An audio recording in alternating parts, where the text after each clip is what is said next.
Me okay? Yeah, now it's going on. Hi, guys. First off, thank everyone for coming. I love doing seminars because what seminars do is they enable me to expound a little bit on my thought process and what I do and why I do it. So sometimes when you're working with different trainers, and prefacing this by saying there's not a right or wrong way. You have different philosophies, you have different ways of working with your athletes and your clientele base, and you have different levels of knowledge and experience in what you do. And so sometimes you can't always get to the questions you'd love to answer because we don't have enough time. This gives me a little bit more time to go a little deeper into the whys and the wheres and the hows of what I do, so that hopefully it will help give you a little tidbit of information that you can then implement in what you guys are doing. So first off, thank you guys so much for coming. I appreciate it more than you know. And hopefully we can share a little bit of knowledge tonight that helps you guys in your journeys. And whether it's stage or whether it's just an athlete or whatever, hopefully we share something that helps you reach those goals. How many of you guys are currently competitors? Good. And how many of you guys are trainers? Good, because I talk from both aspects. I'll talk a little bit from a training aspect and what helps trainers develop knowledge on things, and I also talk from the clientele perspective of whether that's a transformation program or whether that's a contest prep type program. And so what we'll do is we'll get rolling. Laura Lee and Andrea, I beat them up, unfortunately, a little too much in our training session today, so they're on their way back right now. They had to go back and finish up, get cleaned up. They're on their way back. They will also be a part of the seminar because I will let them go through things like hair and makeup and suits and things like that. So we'll integrate different things together. So we'll get the show rolling. We'll have some fun, share some knowledge. On the back end, we'll do some giveaways, some body by O giveaways that we have. So we'll do a little raffle and do some giveaways. As you can see, this is different hairstyles of me. It's always gray, but I have 10 different cuts. If you watch me over the course of the years, I'm constantly moving my hair. Now it's different, I gotta change it again. But anyway, I have worked in the industry for a long time. I started back, I competed back in '80, and I competed for 14 years. Started picking up clientele, and just one at a time started to grow and kind of went with it. So I've been doing training for about 30 years now, and I based my training both off of scholastic and off of practical knowledge and learning what I've done working with hundreds and thousands of clientele. So I tend to lean more towards the medical side with my scholastics. So I went into the American College of Sports Medicine. I did stuff with one of my best friends was the orthopedic surgeon, team physician for the Chargers. So I learned a lot through ACSM. I used to teach physicians practical nutrition information.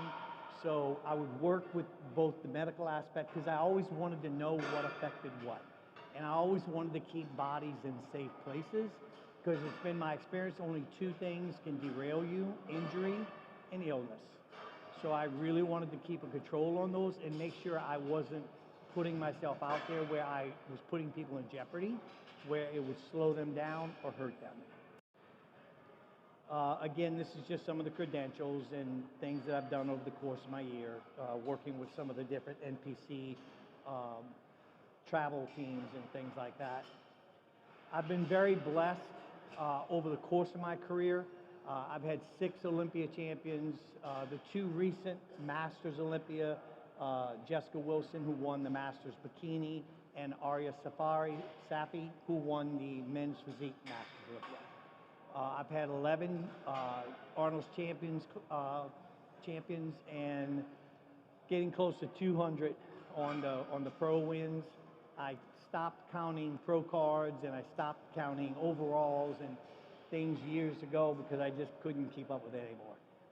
I've been blessed to have been able to work with a lot of people. I still do, and I enjoy sharing knowledge, so this makes things fun for me.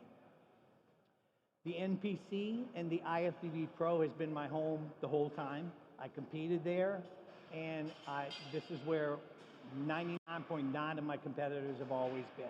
I'm very thankful to Mr. Jim Mannion and the Mannion family and all the judges that have come out and the promoters over the course of the year, and everything that they have provided for us to have a platform to be able to show what we do and show our hard work.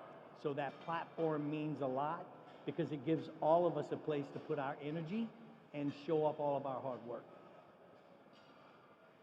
These are just some of the pros that I've worked with over the course of the years.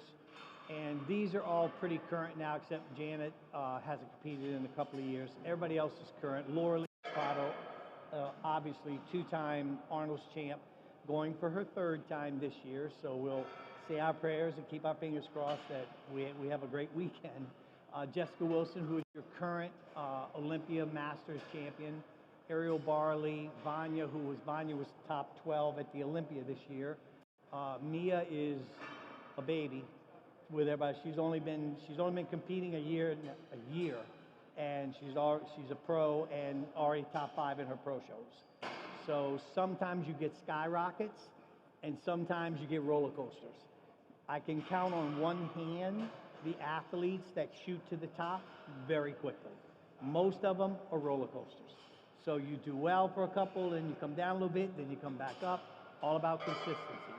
And that includes some of the best champions like Janet, or like when I worked with Angelica Teixeira and Nicole Wilkins.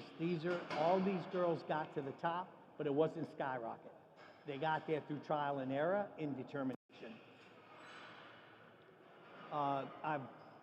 These are some of my pro figures that I've worked with. Also, some of my, these are all my figures here. My fitness, my wellness, which includes Andrea Hencrow, who is here this weekend also. She's doing the Arnold's, so her third Arnold's that she's doing. She won the Wings of Strength Wellness this year, and she's another one that she's very young. She's only been in the sport 2 years, but again, she's been blessed and she's skyrocketing up. Some of my guys, mostly men's physique, but also Darnell, who was classic men's physique. And the moral of the story is, if it rolled, crawled, swam, I wanted to train it. It didn't matter to me. If it moved, I wanted to train it. So I've always wanted to do a little bit of everything. I've settled into, over the last probably 5 to 10 years, I've settled into more so bikini and now a little bit more in the wellness. But bikini's always been the majority for the last 10 years. Bikini's been the majority of what I've been having. So no matter where you go, you want to be able to learn knowledge that you can apply on whatever direction you want to go. And that's the thing. Whether you train wellness, whether you train bikini, if you have the basic knowledge in nutrition and training, you can train whatever's out there. It's just about what your goals are and what you want to accomplish. What we're going to go over today is just some basic nutrition. I'm going to switch it up a little bit on this one because usually my talk is 75% nutrition. But this time I'm going to temper back the nutrition just a little bit because I want to get into a little bit more about the training philosophies and more about tempo and range of motion, also cardiovascular, things that I've never really expounded a lot on, but go into a little bit more into the philosophies of how I like to train my athletes, and also on top of that, different philosophies that you can implement into your training to create variety and to get the kind of growth you're trying to get. What we're looking on in nutrition, we're going to go over the definition of a calorie, your metabolic meter, what happens when calories get too low, meal frequency, your balanced body, and your thyroid function. So basically what calories are the quality of what your body needs to be able to get its metabolism to operate efficiently. And if you equate it to like an automobile, it's the gas that goes in the automobile. It's the fuel that makes the car run. That's what calories are. Calories are the fuel that makes your body run. Not all calories are created equal. And if you're doing programs like if it fits your macros, or if you're doing just not calorie, but macro counting, if you're just doing a macro diet and you're kind of putting things, know that you have to be very careful about where and how you put your calories, because that does make a huge difference in how your body oxidizes and uses its calories. So the whole goal with calories is, in order to be able to get a body to perform and get lean muscle tissue up and body fat down, the whole goal is get as much quality protein or as much quality calories into your system as you can, so that you can preserve and add lean muscle while you're slowly easing down your body fat levels. So the quality of the calories become very important, because you don't want calories that are in your body that are things that are going to make your metabolism sluggish. They're wasted calories, and they're taking up precious caloric numbers that you could go up to 16, 17, 1800 calories, whatever it is. It's going to lower that down because your body's not using those efficiently. And because of that, you're not going to be able to get as much good calories in your system as you can. So always want to be careful when you start off with your meal plans and you start off with what you're doing. Always start off by making sure that you're trying to ingest the cleanest calories you can into your system. Your metabolic meter is how your body utilizes and burns those calories. And the toughest part about this is understanding your metabolic process. Because a lot of times we read articles and it says, you should have 2,000 calories a day if you're trying to gain muscle. Or you should have 2,500 calories a day if you're trying to gain muscle. Or you should be at 1,100 calories a day if you're trying to lose. There is no standardized amount of calories. It's dependent upon each person's core metabolic rate. And not everybody has fast metabolisms, and most of us have moderate to slower metabolisms. But it's understanding and knowing where your core metabolic rate is, because you just trying to go on a high calorie diet just to add a bunch of lean muscle tissue on, all you're going to end up doing is adding a lot of body fat. And if you add a lot of body fat, now when the time comes that you want to be competitive and you want to step on a stage, or you want to take it to that range that you look your absolute best, you're going to sacrifice some lean muscle tissue, because you're going to have to work so hard to get that body fat level back down. You're going to end up sacrificing lean muscle tissue. So you want to make sure you understand your metabolism, and you can check it by your body temperature. If you take your temperature first thing in the morning before you get out, if that temperature is low, 96.5, 97, then you know your core metabolic rate is not sped up enough, and that could be an indicator that either your calories are too low, or the type of calories you're eating are not the proper quality calories. So you want to make sure that you know where your core metabolic rate is, so that you don't overload your system. Now, with your metabolism, it's always, I did a little video not too long ago, and I admired guys like Lee Labrada, and I admired guys like Frank Zane, and I always said, that's what I want to be. I want to be a champion like that. And that's where I want my body to go to. And so I want to be that thoroughbred. I want to be that horse that looks, everybody loves it, it's amazing. Only problem was, I was more like a plow horse than I was an actual thoroughbred. So in order to be able, it didn't mean I couldn't achieve my goal. It really just meant that I had to be more diligent about the way I did it. And I had to be more patient about my nutrition and how I set my program up, so that it didn't cost me lean muscle, and it allowed me to get to be the absolute best I could be. So you want to be careful when you're looking at dropping calories too low. And by too low, what I mean is diets that go down to 800 calories a day, that's a very limited amount, especially if you're combining it with doing high-end cardio. And by high-end cardio, hour and a half to 2 hours of cardio a day. Your system is going to get stressed. And if your system gets stressed, it's going to shut down. Now that could be adrenal exhaustion, or that could be thyroid function issues. But what happens when you drop your calories too low? You trigger starvation in the body. So now your body is going to start to preserve, because you have three different things that your body uses for fuel: proteins, carbs, fats. It first burns through glycogen, which is your carbs. Once it's utilized the glycogen, then it goes into fat burning.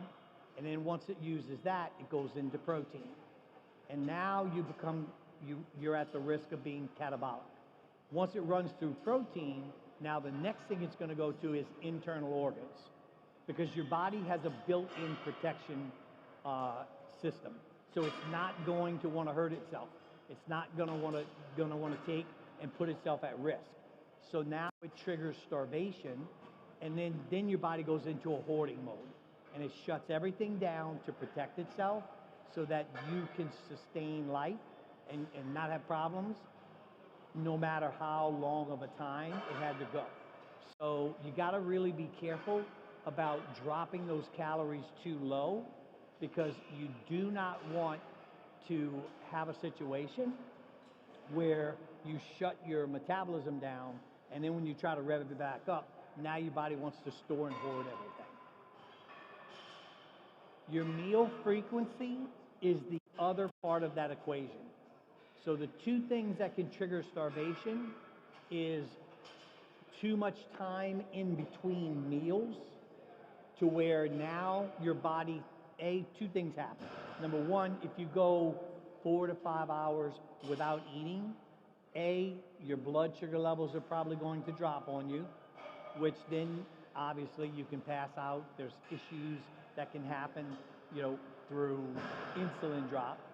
And B, again, you trigger starvation, because you're going too long without your body having food. Now it shuts it down. Now, when you go to get your food in, now what happens is, now your body takes, and what it uses for storage, glycogen or fat-wise, it will put it into the muscle if it's glycogen. Whatever else is above that, it's going to store it as fat.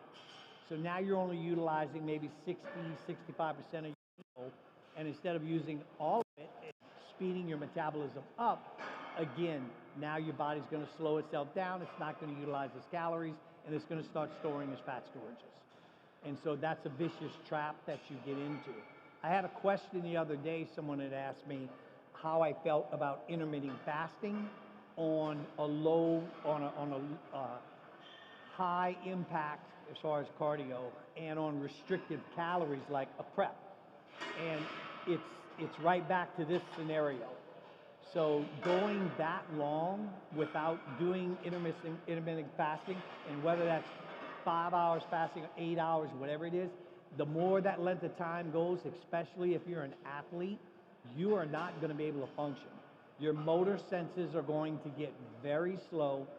You're going to be one hell of an agitated person, because you're not getting any kind of food in you, and your body's going to want to shut itself down.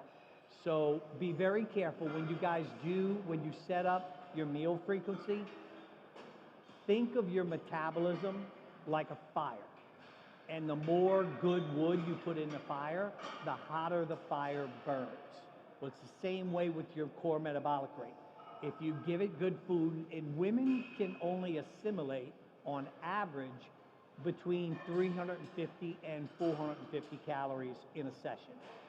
And guys can go a little bit more, they're 500 to 600. And with protein, your body, a woman can really only assimilate effectively about 20 to 25 grams of protein at a sitting. That's on an average. And it needs to be constantly replenished, because if it's not, then what ends up happening is your body burns through it, and now you're back into that self-protection mode where your body's going to shut itself down.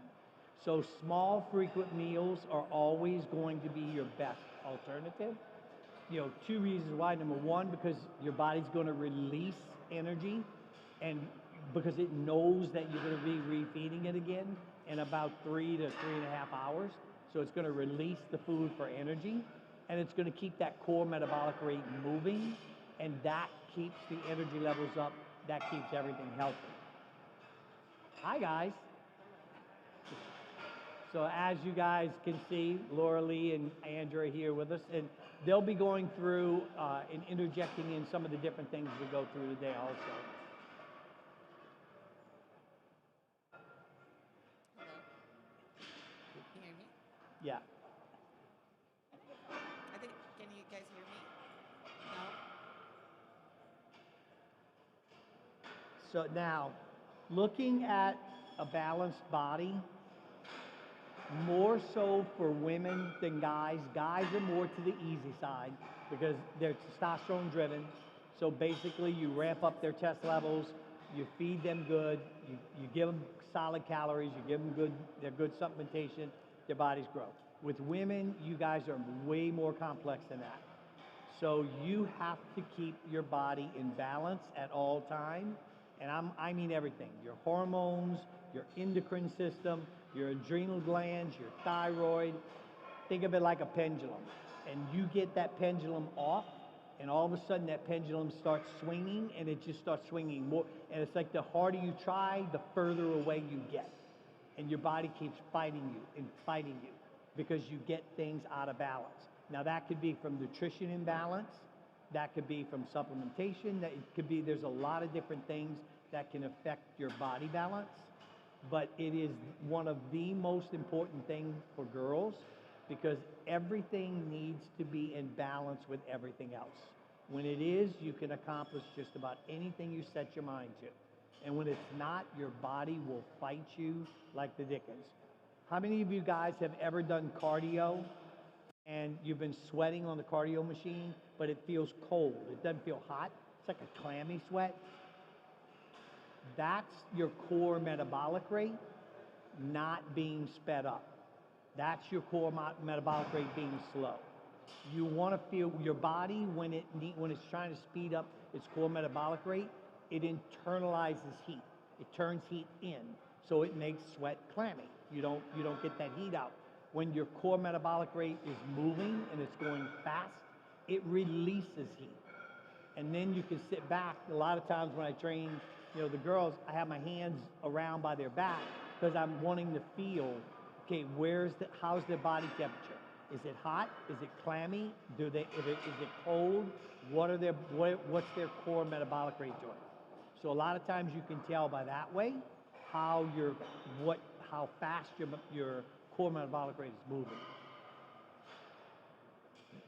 What we'll do now is we'll go over the basic building blocks of what makes nutrition nutrition. And that's your three basic things: your proteins, your carbs, and your fats. Your protein, obviously, you can think of the protein like the Calvary. And when you go train and you work out hard, when you shave a little bit of that fascia, you shave a little bit of that fascia back. Your protein is what comes in and heals the muscle, and it rebuilds it. So it doesn't heal it back at the same size. It heals it back just a little bit more, just a little bit fuller. That's how you get muscle growth. Without protein, a softball bicep will turn into a golf ball bicep because you keep shaving and shaving and there's no replenishment. There's no healing process there. So protein is very important, especially from the standpoint of recovery. And recovery is everything to lean muscle tissue growth. So you always want to have full recovery so you get good quality lean muscle. You have two different types of proteins. You have your essential amino acids and you have your non-essential amino acids. Your essential amino acids are things that like the branch chains. So it's your leucine, your isoleucine, and your valine. Those are things your body can't reproduce. It can't make them. It has to be put into the body.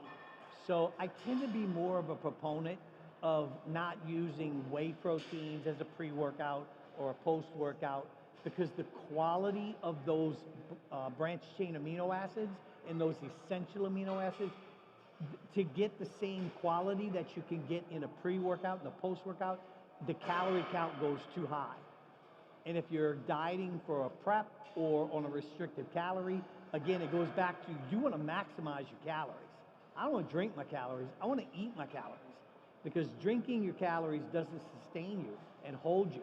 You'll burn through it so quickly, you're going to be starving in an hour. So what you want to do is use low-calorie pre-workouts so you get quality branch chains in there, both essential and non-essential, and you don't get a big calorie bump off of it. So I tend to like to use pre and post more so than I do like using whey proteins. But these amino acids are very, very important for recovery and for cell tissue rejuvenation. You have two different types of proteins. You have incomplete as far as food goes. You have incomplete and complete. Complete, obviously, chicken, turkey, fish. It contains the whole amino acid profile. Do we have any vegetarians or vegans here? Everybody's carnivorous.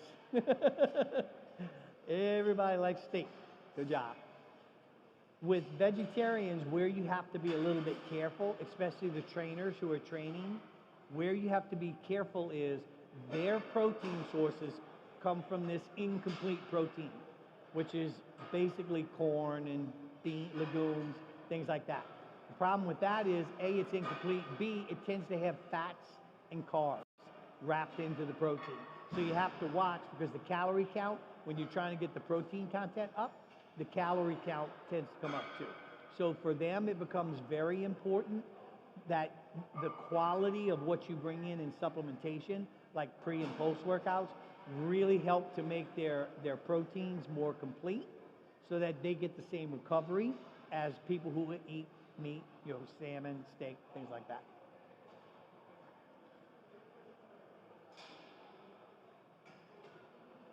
Your carbohydrates, obviously, is the fuel for your body.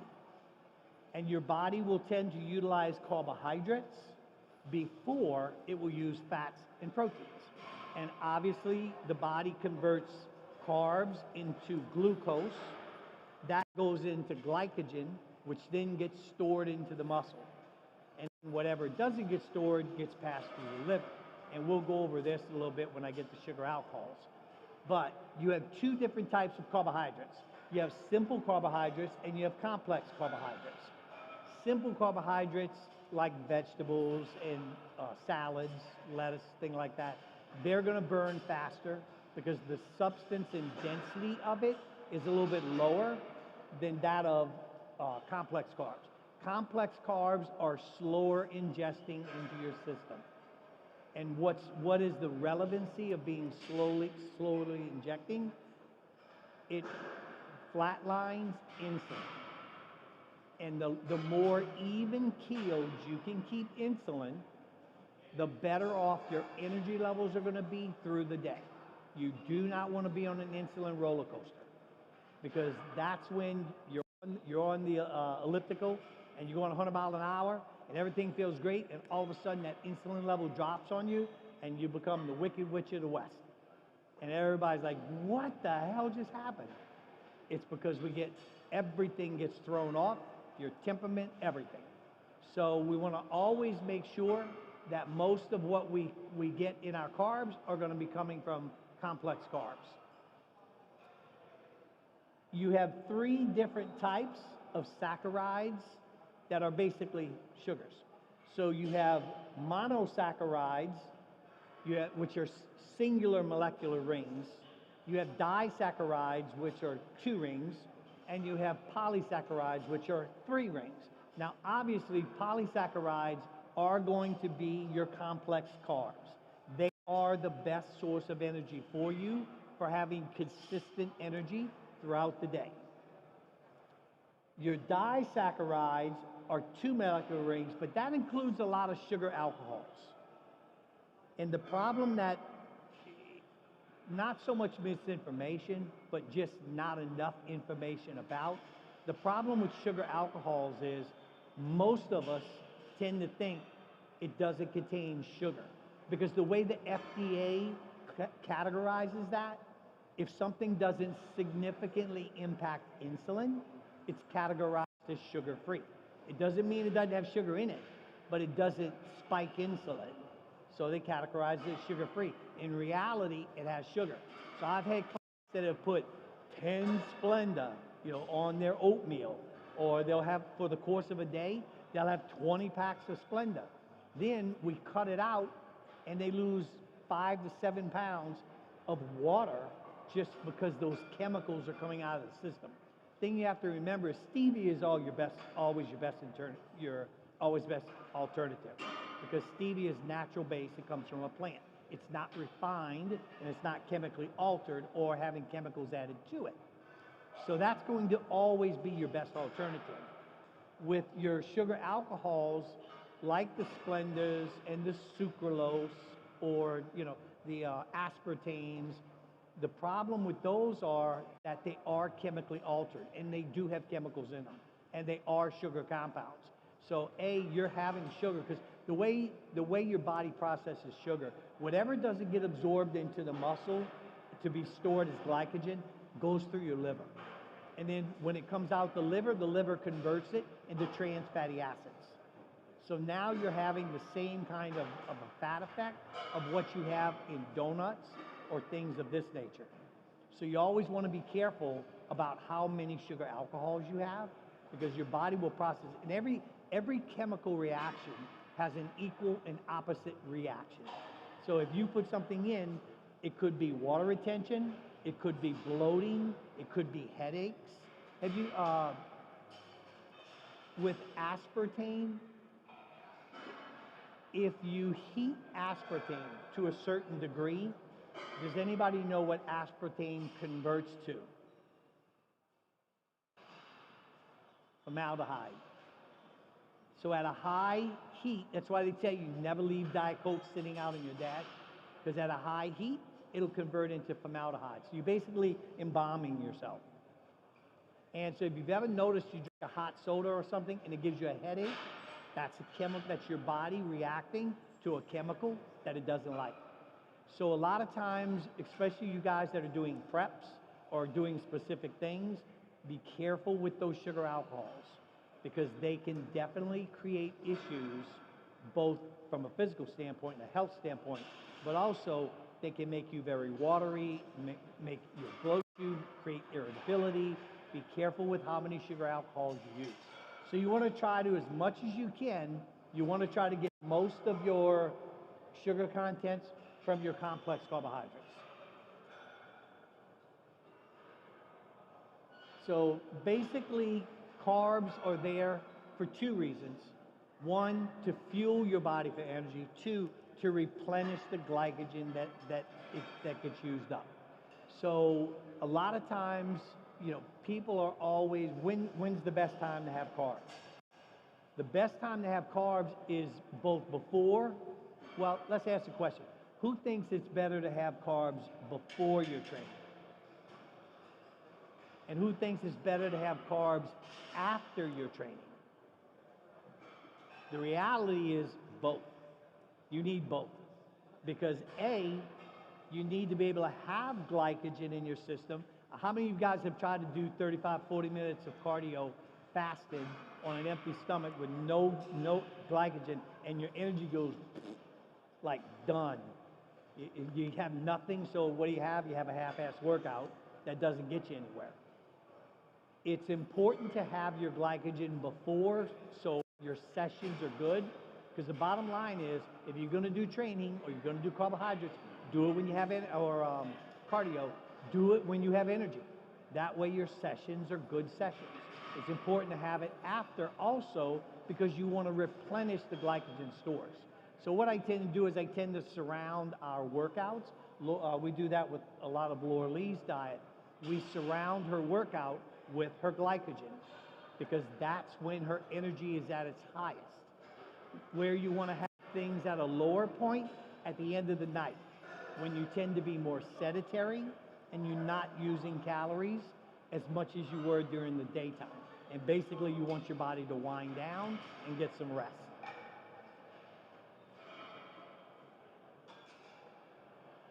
Going into fats, one of the things that we have to be fats, going all the way back to the first one, you have, of those three, protein burns 4 calories per gram.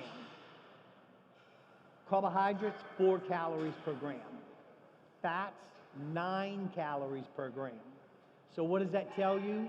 Fats are a very dense food. And so you have to be very careful of when and how you use your fats.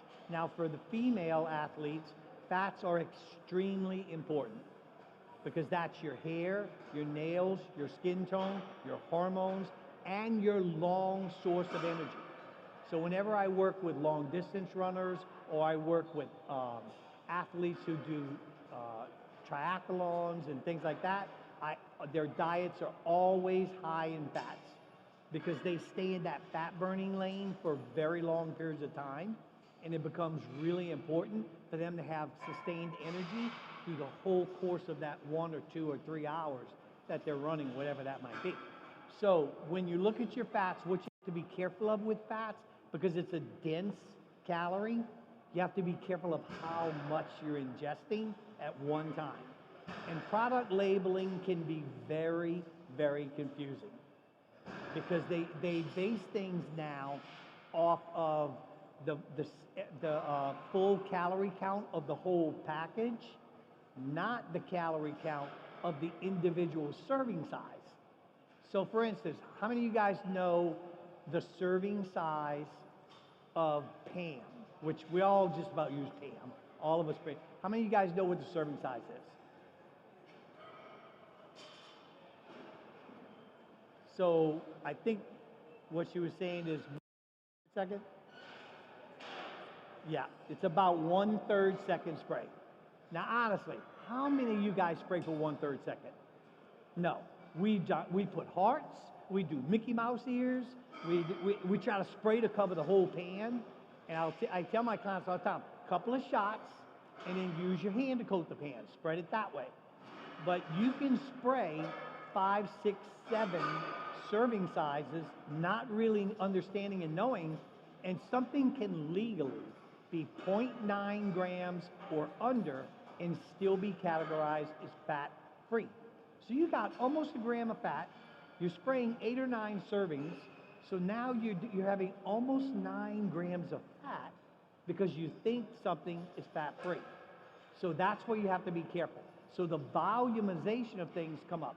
I always like my clients to spray rather than pour because I don't know if you guys are like me, I'm not an easy pourer. If I pour, it's like, so then there I go. I got my meat floating in olive oil, so I have to spray so I can control my portion sizes. So with fats, you want to be careful of the portion sizes. The proper formulation for it is the grams of fat. So let's say if you're going by extra lean ground turkey, and it's, let's say, 99% or 93% or 96%. What you do is you take the grams of fat, so let's say it says 3 grams of fat per serving, times the calories that it burns, 9 calories, divide that, so 9 times 3 is 27, divide that by not the 2,000 calories that the whole package is, but more like the 120 calories that is per serving. And now that fat percentage shoots up.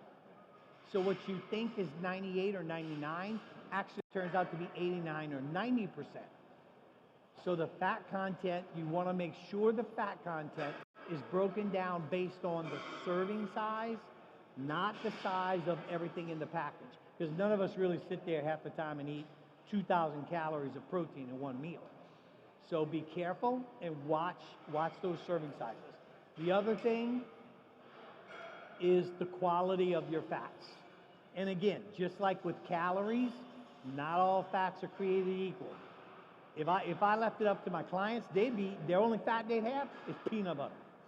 That would be their fat. Coach, can I have peanut butter like 5 times a day? She loves peanut butter too. But you want to make sure, because all of the quality of your types of fats, those are going to be very important into the utilization of how your body utilizes those fats. So you want it to come from good sources like extra virgin olive oil or coconut oil or almonds or almond oil, salmon, things, avocado, things that are going to be high quality but not slower ingesting fats that your body has a problem with trying to process and digest. So you want to make sure that you always utilize higher quality fats. But again, these fats are extremely important to try to diet a female athlete like you diet a male athlete on high protein, low carb, low fat. It's going to be disastrous. That's when your hair starts to fall out. That's when your skin tone dries out, your nails get very brittle, and your hormones go off. And if those hormones go off, look out, everybody in your radius, because then everything starts to get out of whack. Then you get emotional and the whole pendulum starts to swing again. So it's always about, it's not keeping a pendulum perfect, it's just keeping it from going too much. I always tell everybody, listen, we're not trying to keep the car perfectly straight down the road. We're just trying to keep it off the lawns. And so that way you kind of give yourself this little healthy space that you want to stay in. Uh-oh, my TV went out.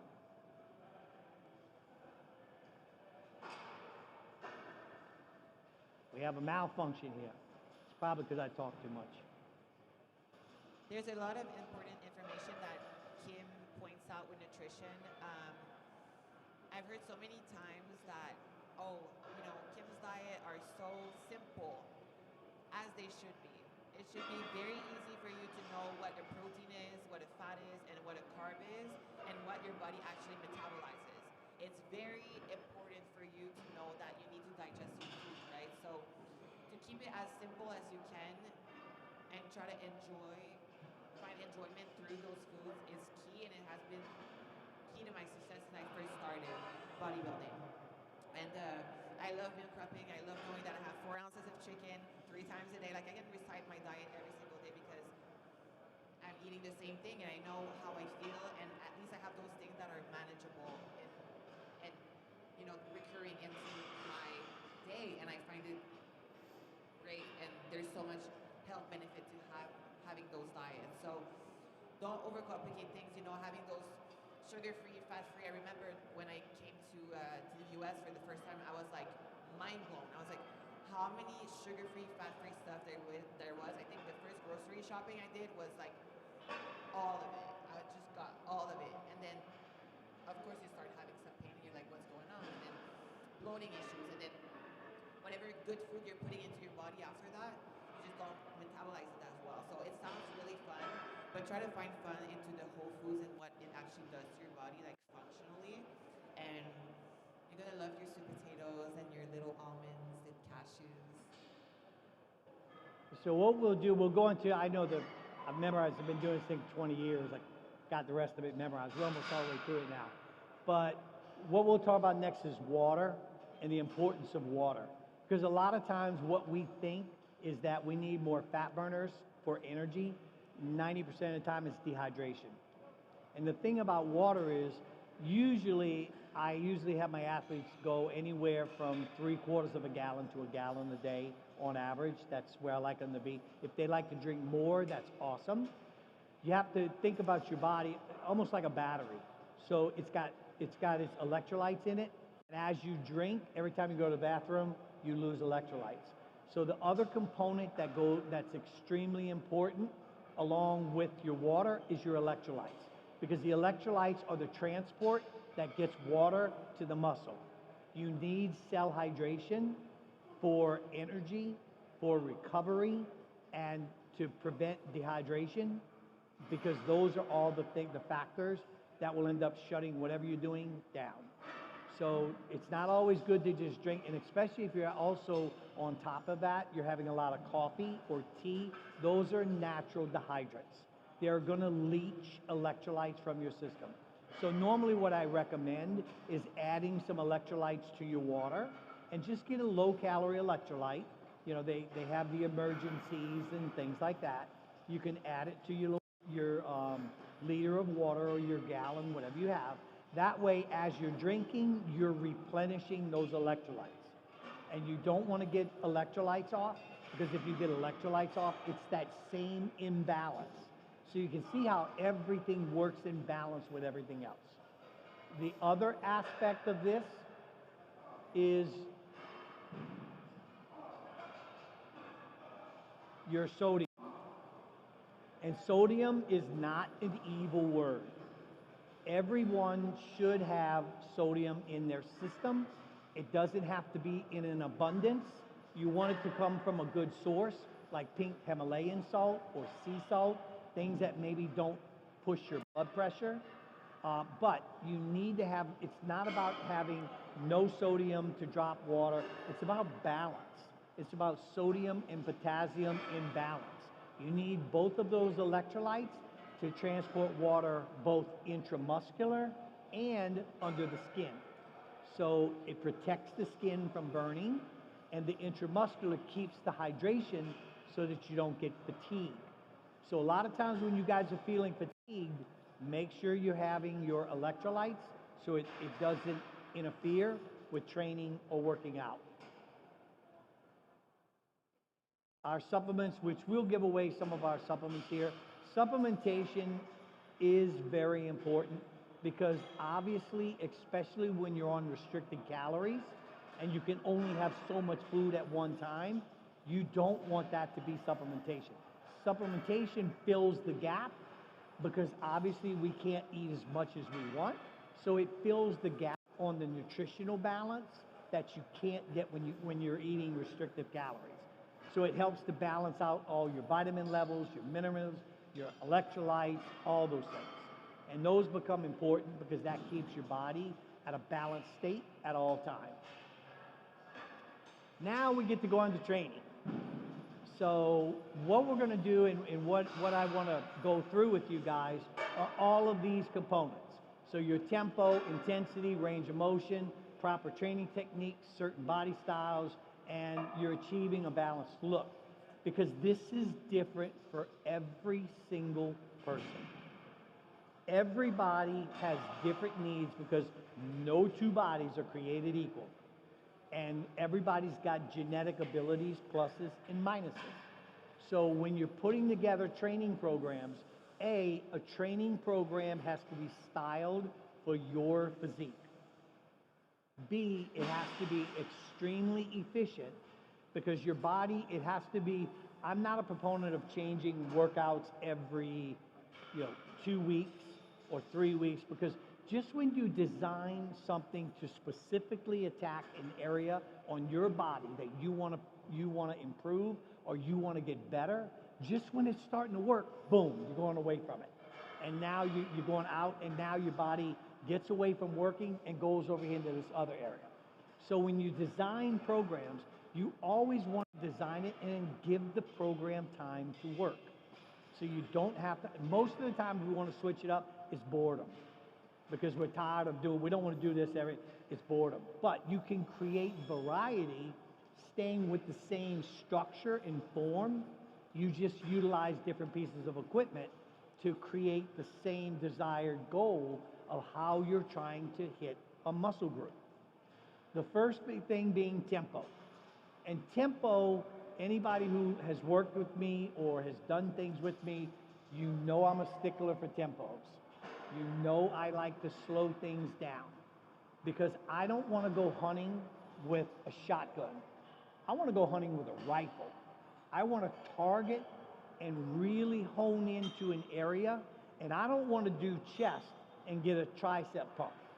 And I don't want to do back and get a bicep pump. I want to isolate muscle groups. Laura Lee is a good example. You have two different physiques here, two different structures. So you have one structure here that they're telling us, great structure, great body, just be a little bit bigger, just be a little bit fuller. Okay, that's adding quality muscle, that's adding quality size. Then we had a little body that turned into a full body. And so now we had to change the whole structure of what we thought, because her body projects so different now.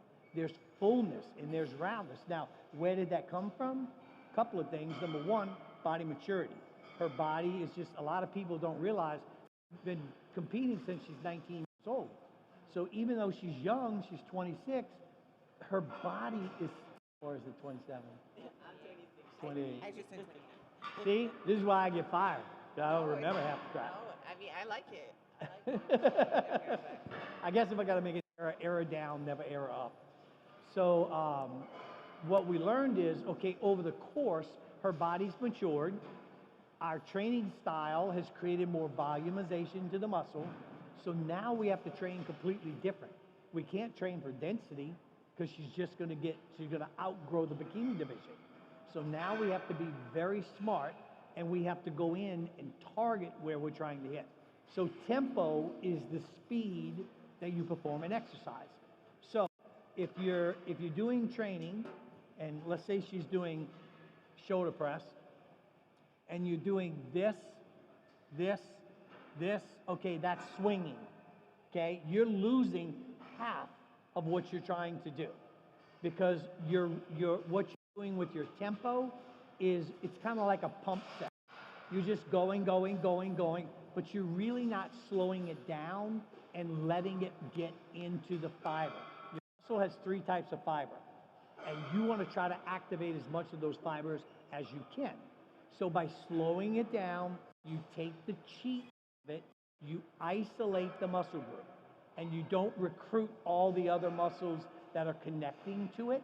You don't recruit the triceps, or you don't recruit the traps. That happens a lot when you do shoulder workouts. So when you do shoulders, show them how, if you lean your body forward and you're doing a lateral raise, and you tilt that body line forward, she's going to recruit her traps. And no bikini wants big traps, trust me. By holding herself up and keeping her chin square, now when she does her lateral raise, it gets isolated into the deltoid. So tempos really help with slowing muscle down. And by slowing it down, it will let you isolate that muscle group much better.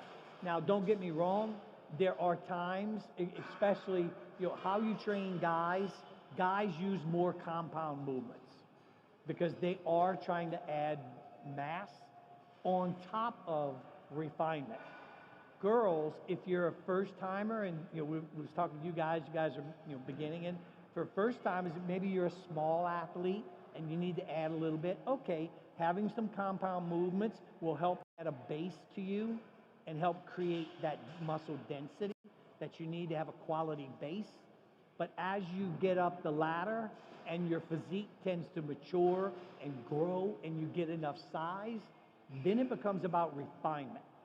Then it becomes about etching and making things separate out, because as you'll learn when we get to posing, it's all the art of illusion.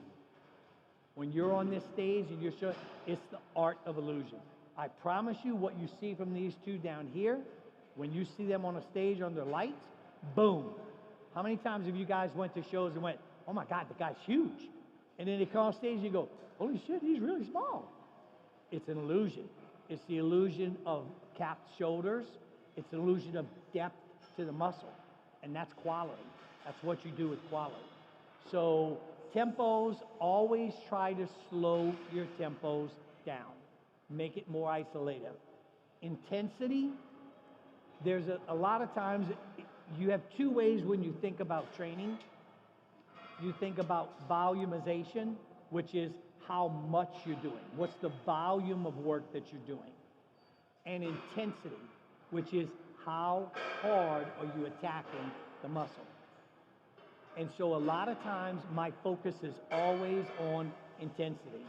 I don't like my athletes trying to do, because I have been training pro athletes and I've trained pro football players. I've worked with a lot of boxers. I've worked with a lot of different athletes in my career. And I have yet to find somebody that can come into my facility, work with me for more than 45 minutes and not wobble out of my facility. Because I will push them where they do not want to go. I will push the intensity on every single set that we do. And so that intensity, it takes away from having to do long lengths of things, because I promise you, if you get hurt, if you get an injury, it's going to be because you were going too long, your body got tired, your mind got tired, you relaxed something just a little bit, bam. You pull a muscle, you get a muscle strain, you get a pec tear, you get an elbow injury, because your mind lost that connection that made it safe and made you pay attention to your form, and your form got sloppy, and there it goes. You get a muscle tear, you get a strain, anything can happen. So a lot of times, intensity in my realm and my thoughts, intensity is a better way to be able to push what you do, get into the gym, hit it hard, be intense, and then get out. That way your mental focus stays much better, and you can think and feel how your mind and your body is connecting without fatigue setting in, and then now things get sloppy. I really want to add to that because there's so many ways of thinking intensity, right? Like intensity is not, okay, this guy that comes to the gym and you're just like pumped and you just go and you start deadlifting everything, and then you go to like your split squat and you on one leg, and then the drop set on this, a drop set on the other way, and then 5 set of this. And intensity in the most challenged workout that I've had in my life are, yes, with Kim, 45 minutes where he doesn't let me go like through the entire concentric and eccentric part. There is so much missing. We're gonna go into the range of motion in a second, but you guys are missing so much of development and owning your body and that mind muscle connection that you can create from range of motion and controlling yourself. So when you feel uncomfortable and it's painful and you just run away and you feel like your body just wants to start, on the leg press, on the leg extension, you just want to start going fast and like kind of finish. I just want to finish, I just want to finish the set. Stay calm and stay control and give the same intensity and the same intention, the same purpose, your 15 rep as if it was your first rep. And that's how you should train. It's not easy, but when you're just starting into the gym, you can throw spaghettis on the wall and it's gonna stick, like half of them is going to stick. But the thing is, you start developing other parts of your body and then you need to walk it back or you get injured. And when you are in the sport for a long time, you need to be smart about it. And I think that's a good way to be smart about it is just slowing things down, be more mindful, try to find the range that your body has, the range of contraction always, not range of motion. Like the range of motion, it was a thing in the past, but the range of motion has to not be confused with the range of contraction. So for me and her, it might be different. If she goes into a squat and her goal is to focus on glutes, her range of contraction might be different. And they're gonna look different, but we are contracting both of our glutes. So it's not necessarily always with like range of motion because her joints are different than mine. So. Yeah, and range of motion is another extremely important thing to look at, because when I first started working with both of these, I would always say, okay, let's do a warm-up set. Well, my warm-up set is I'm spying on your ass. That's my warm-up set. So I'm watching to see, okay, how do you do it? Where's your range of motion? What's your tempo like? So when Laura Lee did her first, we were doing shoulders, and Andrew also, I said, okay, let's do a warm-up. So she got done. I was like, okay, you only utilized half of your muscle range of motion. You lost the whole body, the whole bottom half. So if Laura Lee's doing, let's say, dumbbell shoulder press, and she's starting here, and she's going here, up, you're losing the whole bottom half that motion. So usually that comes from two different things. One, you want to show everybody in the gym, you can do 100-pound dumbbell presses, which that's another great way to get yourself crippled. Two, you're trying to preserve yourself because you want to try to get as many reps as you can. The only problem is you're losing half of the muscle. You're losing the whole bottom half that you're not stimulating. So that range of motion needs to come from here all the way down to the crowns of the shoulders and then all the way back up to where you have just a slight bend of your elbows and you're almost at a lockout but not quite there. So range of motion is what's important for the development of the muscle. So if you look at people who have nice, full, round muscle bellies and their attachments are all one into, so their delt attaches right into their front delt, upper pecs are nice and full, the delt ties into the bicep, it's because they work a full range of motion on every single exercise. And by doing that, all the assertions, which is projection of the muscle, all those insertion body lines, those become very crisp. People always say, especially all my bikini girls, Coach, where are my glute ham insertions? Where are that at? Well, two things. Number one, if you got body fat, you're not gonna see it. Because body fat is like a blanket and it just covers it right up. And until you break that body fat out, then you start to see the conditioning and the development. Number two, how developed is your glutes? How developed and how does that tie? How clean are those tie-ins? Now the cleanliness of the tie-in is your diet. The development of the tie-ins is your training. So the two work hand in hand. So it's just like with cardio. You want to run a two-legged race. You want to run a race with what you do with calories in, what you do with calories out. Same thing with training. You want to run a two-legged race. So you want to develop it, and then you want to clean it so that you can see what's there. So always remember, it's really important for range of motion to make sure you get a full range of motion so that you're developing everything to its fullest potential. Proper training techniques for certain body styles. Every body style is different. So when I see, sometimes I'll see athletes that are very short in stature and they have the fuller lower bodies with the smaller upper bodies, which tends to be wellness. Now wellness has that fuller lower body curvy with the smaller upper body. But when in bikini and figure, you want more balance. I see people who have fuller lower bodies and they're training their lower bodies heavy and they're also training the upper body heavy, but the upper body never catches the lower body because that imbalance, that gap never closes. This one gets mad at me when I take her legs and her glute. We're training glutes once a week. And I know she loves it, and that is not her favorite thing. I'm not getting mad at you. Oh my God, he's making me sound like such an horrible monster. But no, I mean, it's adjustment, Right. Like we've been adjusting and to follow the feedback. Exactly. So my point being is you have, when you're training your physique and how you structure how you put your program, that has to be in our mindset. We have to objectively look at our strengths. You don't attack a strength. You hold a strength.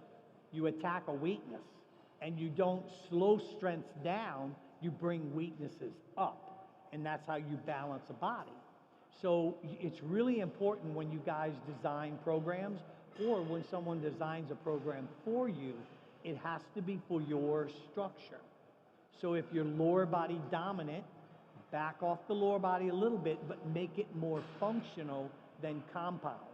So make it more about the refinement than adding more size. And if your upper body's smaller to your lower body, then okay, go ahead and train the upper body heavier. train that to add quality muscle so that the two get balanced. So looks on stage are always about balance front to back, balance top to bottom. When you get balance perfect, bodies look amazing. And the more balanced they are, the better the structure is. So you guys be sure when it comes to designing your programs, design your programs around your needs, not just what you see in the gym or you see people doing. Design it around your personal needs. And that's also in the same breath, that's also achieving a balanced look. Because everything on stage is about balance. That's how shows are judged. That's how bodies are critiqued. They're critiqued off balance. And the more balanced you are, Laura Lee's body is very, very balanced. We have areas that we have to be careful, but the whole framework is very balanced. Andrea's body, because it's wellness, is a little bit abalanced. Her lower body is dominant to the upper, but for what she does as a pro wellness athlete, that's the protocol, that's where that has to be. Then you have to listen to your feedback that you're hearing, because then you have to take that physique where, if you're being judged, where they are wanting to see you at. Glutes are probably, especially with wellness, with bikini, it's like the hot topic. Everybody wants, every now and then I have fun with my men's physique guys, and I send them a glute workout. Just because I get bored, I'm like, no, I just need to train a guy's glutes. I don't know why. I just feel like I have to build glutes on one of my guys. So I'm going to pick you. We're going to do glutes, Aria. Glutes is kind of the hot topic of where, especially with bikini, but wellness now, it's becoming even more prominent also. Glutes are the same thing as all of your other body parts. You want them in balance. You don't want to turn to the back and look like two marshmallows with two toothpicks stuck in it, where all you see is these big glutes. And now they're so overpowering, they throw the whole body line out of balance. And all you see is glutes, and it becomes too much. So as hard as it is, it's not always great to just build glutes asymmetrically. You want to always keep glutes symmetrical. You don't want to let them go too much, but you want them to stay in line. You notice Laura Lee's glutes are balanced in through her legs. So her glutes don't overpower her legs. They look like they're apart. The fullness and the roundness is very good. They're clean at the bottom, they're round and bubbly at the top, and they balance, especially when you see her doing her step back, her glute balances nicely to her quad. So the glute doesn't overpower the quad, and the quad doesn't overpower the glute. So you want to have the same mentality with glute training that you have with everything else. Keep it in balance so it's not, you don't turn around and that's the only thing you see. Because you got to remember, things become about balance. Jessica's the same way, although Jessica's glutes are different. They don't have quite the bubble at the top of the glute that Laura Lee's does, but the shape of them are balanced in through her legs. Where Jessica has to be careful of is she has good quad sweep, and her quad sweep can over-dominate her glutes.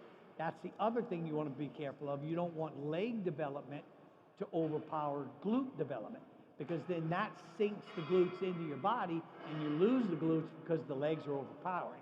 So both of these examples are good examples of glutes, and they're good example of balance in glutes.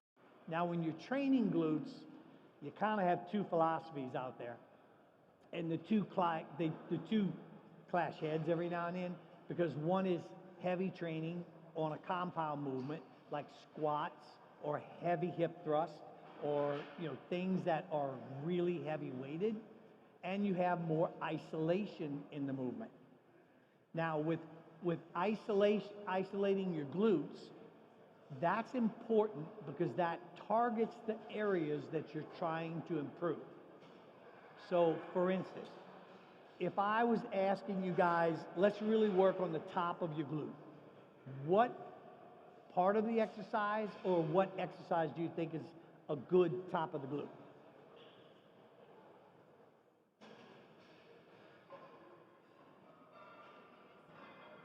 Huh? Kickbacks are, what specific part of that kickback? Squeeze at the top. Correct.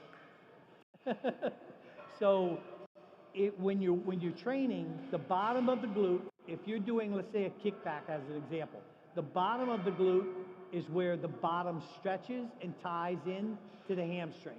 The top of the glute activates all across the top. That's the squeeze. So a lot of times when my athletes are doing glute work, I have them hold the contraction, because Laura Lee was speaking about eccentrics and concentrics. I have them hold the concentric part of the glute movement and squeeze and hold the top of that movement so that we focus and pull in the top of the glute movement. Now, it would be really hard to hold glutes up at a locked motion for 2 to 3 seconds if you got 405 pounds on there. There's no way your body's going to be able to hold that. You're going to do 1, maybe 2 sets, and you're going to poop out. Where you have to be very, very, very, very, very careful of, right there, core stimulation. Because if you stimulate that core by going super heavy and swinging the motion and activating the obliques, the serratus, you activate that core as much as you're activating the glutes. Now, yes, you have a pretty decent pair of glutes. Yes, you'll have one hell of a thick waistline. And last I heard, that's the kiss of death for bikini, for wellness, for women's physique, for figure. That's why the more muscular the frames, the wider the lines become. Because the compound movements play a role in your core. Laura Lee, when you train glutes, what are some of the things you do to try to feel the glute instead of just running the exercise? So many things. I mean, I've incorporated a lot of partial movement. So you guys have seen a lot of like top contraction of the squat. So when I go into a hinge position, there's a sweet spot about right here where I feel it exactly where I should be. And I just stay in that range of motion and press in my feet intentionally. And I just stay there for maybe 50 reps and I make that thing burn as hell. Then any extension, hip extension movement, when you reach the full hip extension, that's the only time that you're getting the top of the glute or the glute shelf. I don't have a really good glute shelf. Mine goes like all the way to the side. So I'm really bottom heavy. So anything that, like people are like, why are you doing partial squats if you can't do the full squat? It's because here's the context. I cannot grow this part of my glutes. I need to grow this part of my glutes. So I need to be careful. So then if you're going into, let's say, abduction movement, I would hinge forward again and try to find that spot. Try to find where you want it to work. And that could look a lot different. So you need to be patient when you're going to the gym and try to, find your angle, find your right spot. We're training together earlier back, and Kim was like, put your hands like wider. And we could see that it wasn't well, so like we try to bring it closer, a little bit closer. And for me, to feel it where he asked me to do it, my hands were a little bit closer. So that's why, like machines, there's so many brands of machines now, but you need to find it, you need to make the machine work for you and not the opposite. So you said, make the, let the program do the work, but you need to work the program and be proactive with it and makes it fit your needs at the right time. And yeah, there's a context to everything, but that's pretty much what it is for isolation. I mean, I've completely taken off hip thrust from my workout program because it's a spine exercise. When you think about it, if you don't execute it properly, you end up, yes, you're holding the weight with your glutes, but then the movement is straight up spine if you're not in, proper lock-in position. And even then, you get the contraction at the top. I can get that on a hip bridge where I feel it exactly where I want it to be. So it's gonna be, case by case, and you have to try things out for a little bit and I can tell you, my God, my best exercise to feel that is reverse hip, hip extension. And then you go on it and you're like, I cannot feel it well. Then it's just not for you, and it's okay. There's no right or wrong in this thing. Like, it's so much fun, and you should have fun within your workout program. Try things out. Let your knee move, like, go forward. There's no rules really. Like, you need to be obviously not harming yourself, but my God, I've unlocked so many gains because of I was so scared of letting my knee pass my toes, because that's all they tell you when you first start training. But just try it. Just try it. No weight. Just try body weight and see what you can find with, like, finding an engine position, finding where your knee can travel. All these things, they change the game, and they're gonna make you, like, really unlock your gains and really owning your body. And another thing, like, try everything body weight first. Like, body weight first, and then progressively overload with it. But form, I'm such a pro form. Like, I've been doing, like, squats with 25 pounds on each side for like 7 years, until I met Aldo, and he was like, Loralie, like, we need to, like, do something about that. I'm like, yeah, I know, like, let's start with 5. And then slowly but surely, you progress, and you find, your craft, and then you get your glutes are now my glutes are too big, so now we're changing the things, but it's good. You should have fun when you work out. That's the moral of the story, basically. Now with cardio, my philosophy tends to be very similar to my training. I want to hit it, get in, get it done, get out. So you have a different couple of ways to, with intensity. Again, I like my intensity high. Somebody asked me the other day, we had a question because I do this myth or fact, and the question was, doing intense cardio, does that cause you to lose muscle tissue? Actually, no, it doesn't. What can cause you to lose muscle is being on a low calorie diet and doing extremely high intense cardio. Now your muscle doesn't have enough recovery to protect itself. So now high intensity can end up tipping and starting to burn muscle for fuel, because it's looking for fuel for energy to do intense cardio. But again, it's a two-legged race. So if your calories in are very good and they're high quality and they're enough where you're losing about a pound a week, somewhere in that range, then you're not overstressing your body. So intense cardio is not going to sacrifice lean muscle tissue. Now, is it better a longer, more sustained at a slower pace? Is that more efficient for burning fat? Yes. The problem with that is it might take you 2 hours of walking slow to get the same fat burning that you get out of doing 20 or 30 minutes on a high intensity on the same cardio equipment. So I don't like my athletes doing extremely long periods of cardio. It's just mentally wearing, and it eventually wears their body down, and then they end up not making the show from fatigue, both either physically or mentally. So I like to focus more so on intensity than I do length of time going long. Ways to monitor it: you can monitor it either through your heart rate and having a heart rate zone. Now again, if you're staying at the bottom end of a heart rate zone or lower, you can burn the same amount of fat.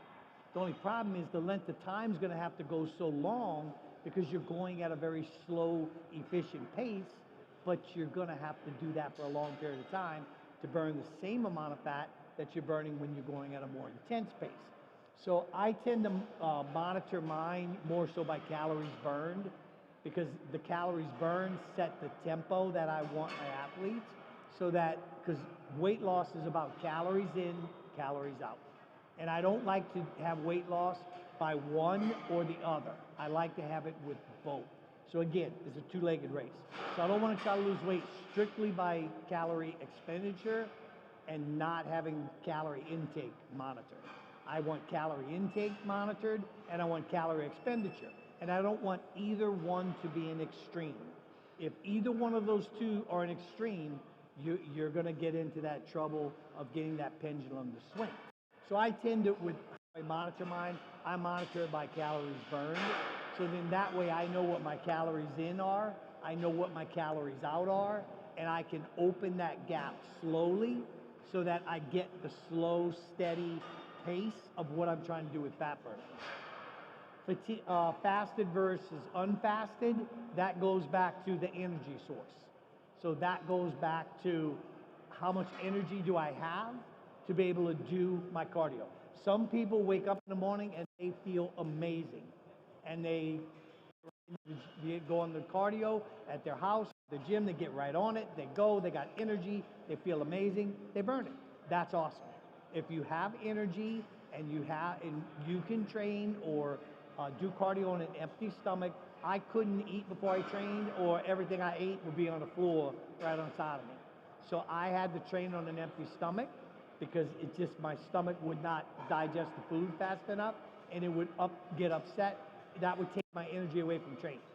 So depending upon where your energy levels are, if you've got great energy, does your body tap into fat storages a little quicker on fasted overnight? Absolutely. You sleep at night, your glycogen levels go down, your fat storages are readily available for energy. You burn through the glycogen in probably 10, 12 minutes, and then your body's right into fat burning mode.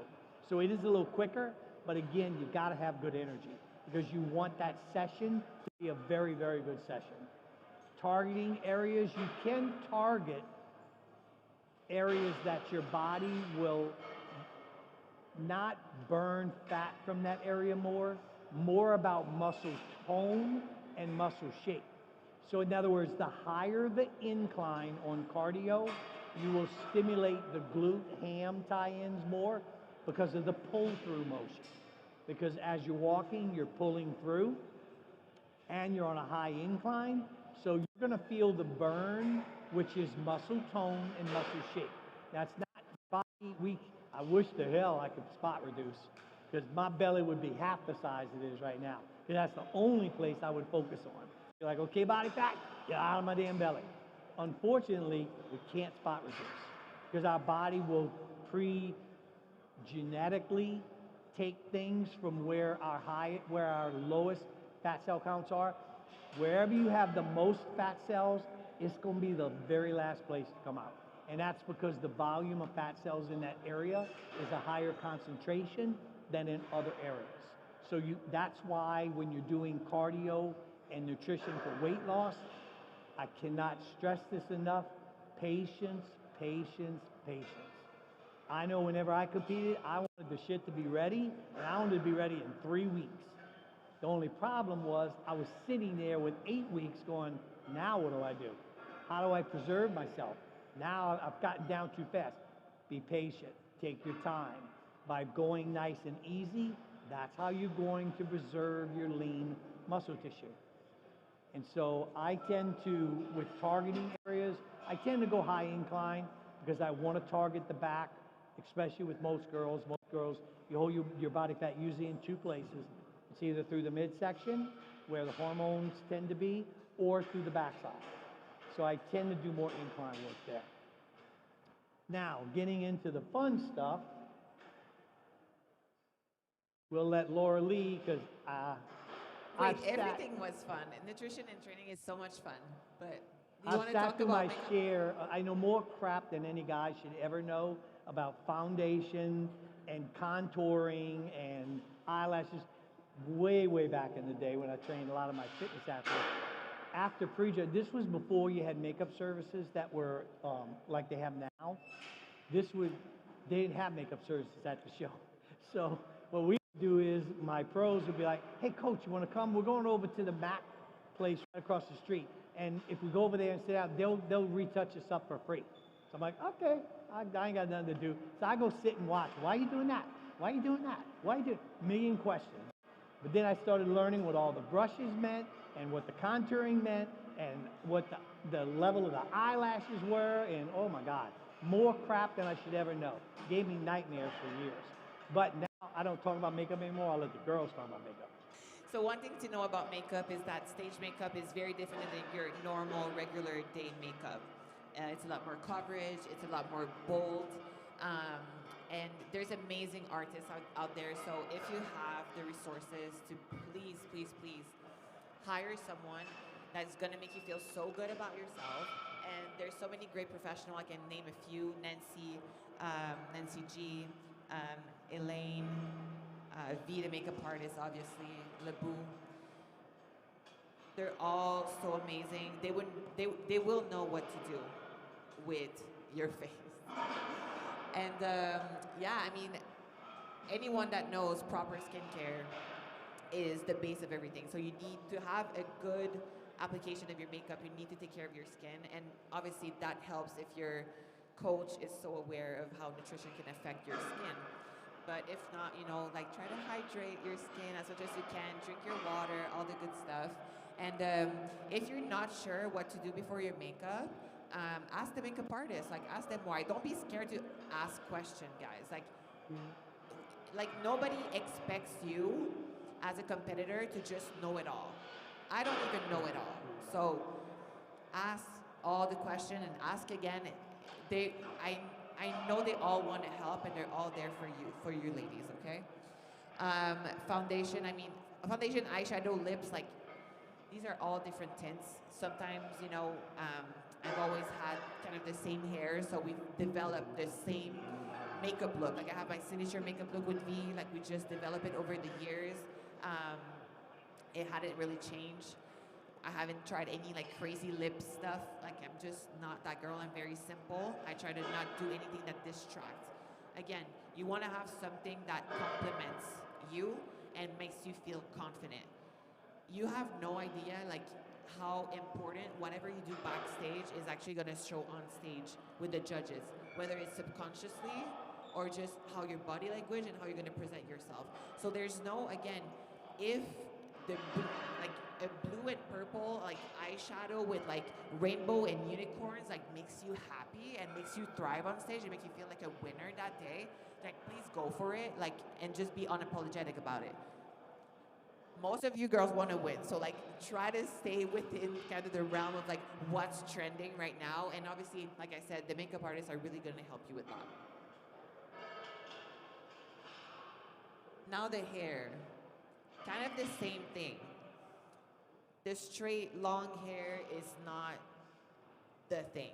There's so many ways of uniqueness of beauty, and I think the last couple years of the Olympia have showed that so beautifully because we had high curly hair, short hair, longer hair, like shorter, curly, wavy, all the things.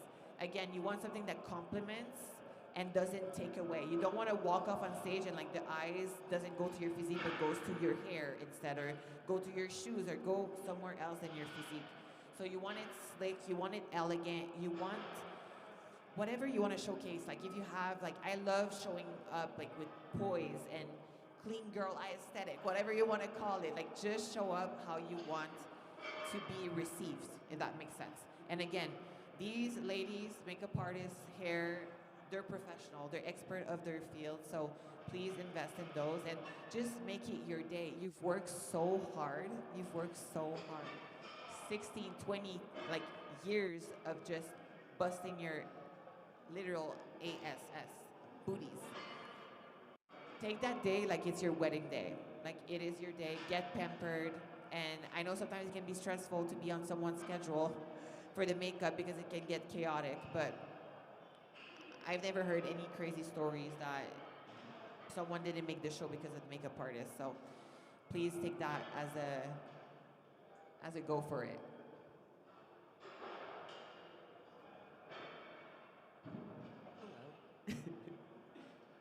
Hello. I am. With shoes, wear something that you are comfortable in. A lot of times I get asked, should I wear a strap? Should I not wear a strap? Platform, not platform? Be comfortable. To me, like, I like to wear a strap. I feel like if I wear just like the slides, I'm gonna trip on stage and fall. That's just a personal preference. There are a lot of different brands out there. My favorite is the Shoe Fairy. I don't know if any of you have tried it, but to me they're the most comfortable, and I like those. Platform, I would say for shorter girls it's better, just because that makes you look a little bit taller. But again, it's a personal preference. wear something that you're gonna be comfortable with and that you're gonna feel good about it. Also, you don't have to wear the super shiny ones if you don't like them. Like I know you wear like just the regular basic ones. Yeah, I like to wear the shiny ones. And that's not gonna give you a first place, fifth place. It's only gonna complement your look. So just be comfortable with it.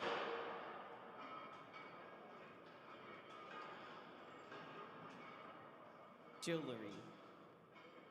Same thing goes to this. Wear something subtle. Remember, the main thing here is your physique. You don't want to wear something that's going to be like, whoa, those earrings are huge. Or like, wow, look at the bracelet. It's like hanging off her arm. Typically, I like to do like a thicker bracelet and like a smaller bracelet. You can also do rings. I like to do like one stone ring and like a smaller ring on the other hand. I don't think I've ever seen anyone wear like jewelry, like yeah, necklaces. Yeah, I don't think. For earrings, I like to do like the longer ones, but not something too like wide because I have a smaller face. So I just think that takes away from like your face. It just hides your physique, your face, and it just sometimes can be uncomfortable. And I've seen so many times earrings getting tangled on your own hair. So try them on before you wear them on stage because you don't want to be on stage with like your earrings just like all messed up around you.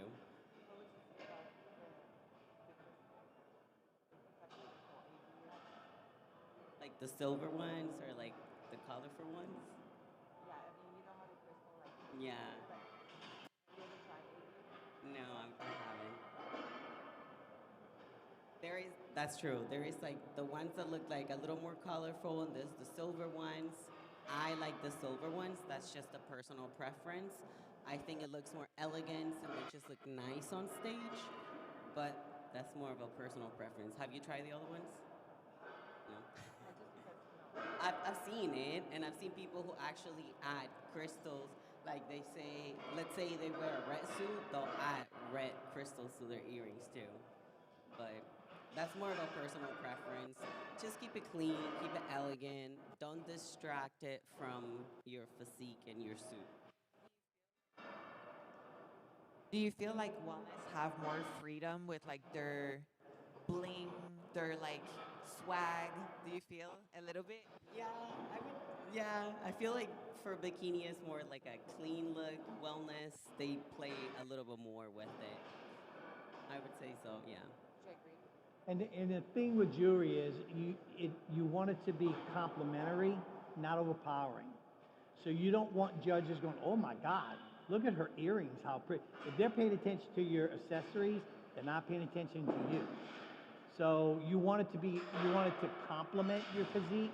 You don't want it to become distracting or overpowering to your physique. So you have to be very, very careful. And like, just like with hair and jewelry falls in the same thing, each girl has a personality. And some personalities can pull off sparkly, some girls can't. Some girls can pull off just elegant, some girls need sparkly to bring things out. You want to fit everything to your personality and what you're trying to project to the judges.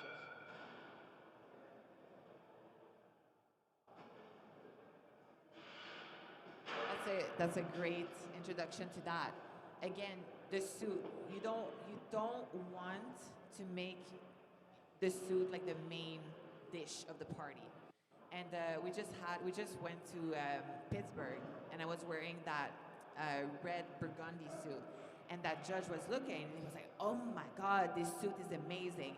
And all the other judges was like, "Please don't listen to what he's saying because you're gonna wear that on stage, and he's gonna be like, why is she like change her suit color?" Now purple is kind of part of me. Like it's just slick. It just makes sense that my body projects well with that color, and I just feel good with that color.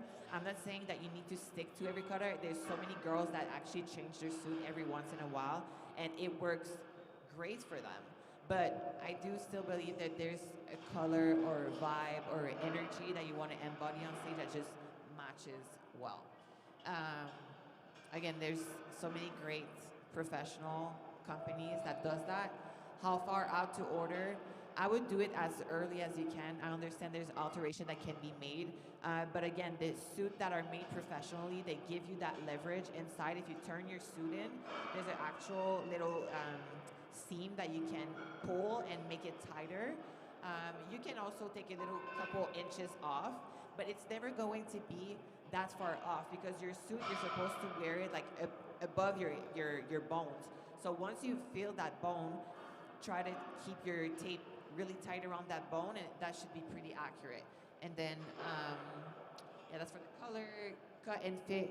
I would say like the fit, it really depends on like obviously if you have for the top, if you have implants or if you don't have implants. For me personally, I don't, but I still order like an extra large and I just stuff this thing up because I have a longer torso. And as Kim said, everything is an illusion, right? So if I come in with a smaller and just a true to size like bikini top, then it would make my torso kind of like look longer and a little bit more awkward. So I've been incorporating like just larger top and just stuff it up so that way I have like a less, less of a torso per se. And then for the bottom, the lower is not the better, okay? We try to keep it classy over here, so just have it this like tight and kind of above this situation. There's different cuts.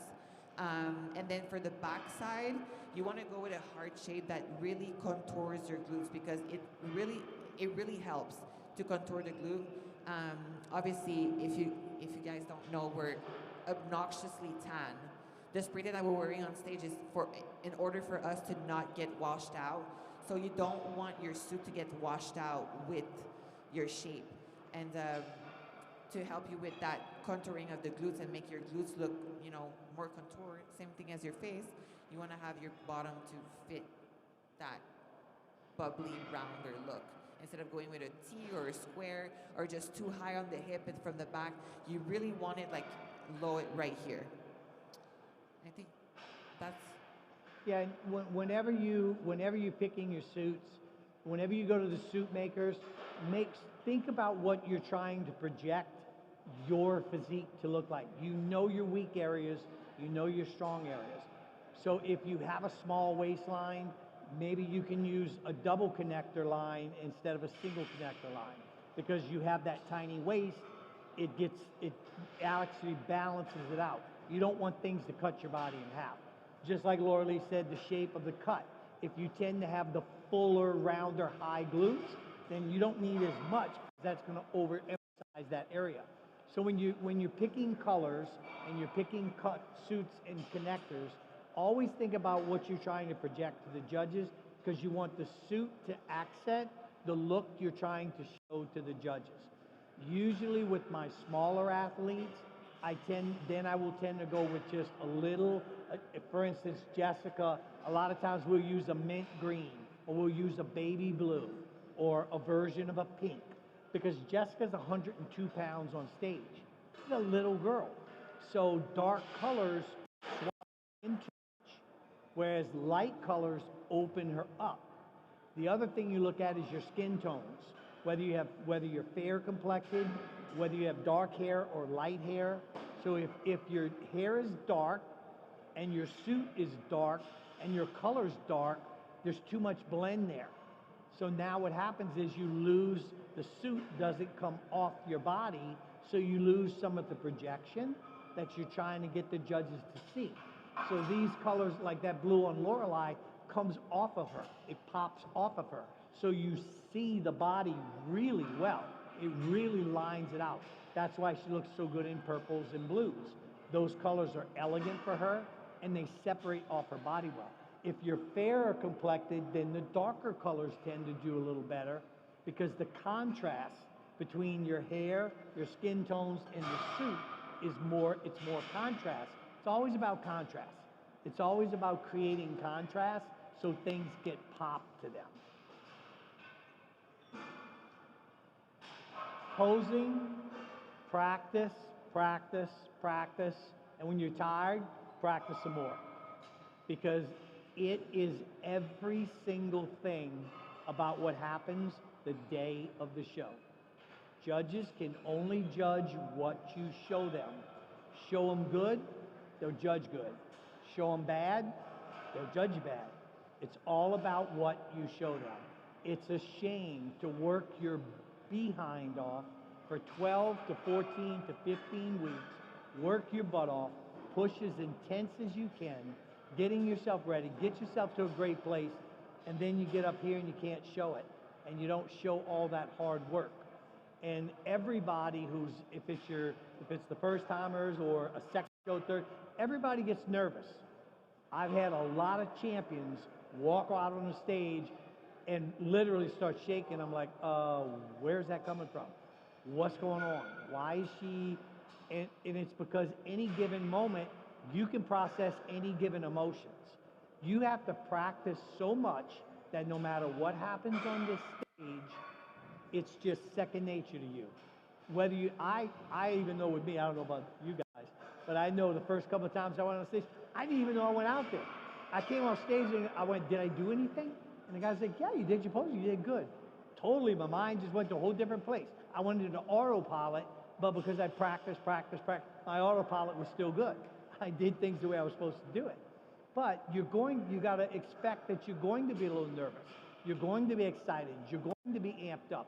You want to try to control those emotions, and the confidence comes from knowing that you've been practicing your posing, and there are no standard perfect posing.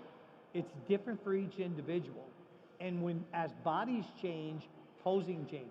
We've changed Laura Lee's posing up from the Arnolds because her body's a little different. We've changed Andrea's posing up from the Olympia because it's different. So every single time your body changes, now you have to go in and you have to change the posing. And you have to make the posing fit to what you're trying to show, both what they're wanting to see out of you in protocol and what you're trying to show the judges out of your projection on your physique. So if you're looking at athletes, I've had clients come in and you'll sit down like, Coach, I want you to look at my pose, blah, blah, blah, blah. I love the way Laura Lee poses. I want to pose just like that. I love her, how she moves. I love this. The only problem is she's 5'7" and my athlete was 5 foot. And I'm like, honey, you are two different structures. That is a long structure line. You are a short, compact structure line. So your lines are matching up with Jessica. Now, how she comes out and what she does in like hand movements, okay. How you hold your poses, you got to hold your poses to your proper structure. So when you're looking at pros and you're analyzing, I hate it when words get stuck in my head. They don't come out my mouth right. Whenever you want to emulate, what posing approach, be sure you pick someone with a similar stature. With a similar stature in how their body lines run, the degree of muscularity they have, but then you got to put your own spin on it. And this again, posing again is a lot about personality. So what I saw when I trained Amanda Latona, what I saw her do, a lot of my other athletes couldn't do it because that wasn't their personality. Amanda was this bubbly, just high energy personality. Man, she could get out, and you just went with it because that was Amanda. What Angelica does, what Janet did, what Laura Lee does, each of them, they put their own personal spin because it's their personality. And when something is your personality, it comes out of you natural. It doesn't look forced. And there's been a lot of times when I've told a lot of my athletes, you need to have fun. Lorelai and I had that talk a couple of years ago, saying, you got to have fun up there again. I want to see you enjoying fun. Bring it out. And she did. She brought out the Arnolds. She brought it out even more so in the Olympia. But it's finding that part. And it's the same thing with Andrea. Andrea has a dance background. And with her dance background, it comes out. You see it in how her arms go, and I'm not gonna do this stuff because then somebody takes a picture and then I am in this weird pose. Everybody's like, what is wrong with that guy? But her dance background comes out in her posing. And some of my athletes can do it, a lot of them can't. They don't have that same background. They don't utilize and turn their bodies the same way. So you have to do what's comfortable to you and what works for you in your posing. And there's no requirements, you know, like you said, there's a mandatory front pose and back pose, and the rest is just up to you. You need to keep up the speed, you know, when the comparison goes, and obviously NPC have a little bit less time, but you can be creative, you know. The front pose that we're all doing right now, like a couple years ago, was brought up by Courtney King. Like, it wasn't done before. So, you know, you might be the next, you know, front pose creator that everybody starts doing. You never know. So have fun with it and be creative, and yeah.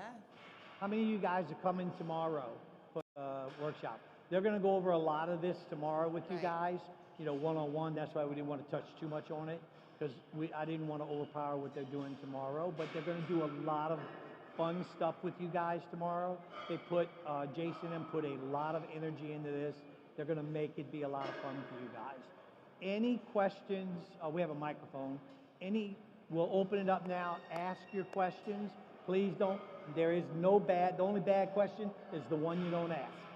So if you guys have any questions or anything, open it up. Let's talk about it. Let's see if we can get some answers.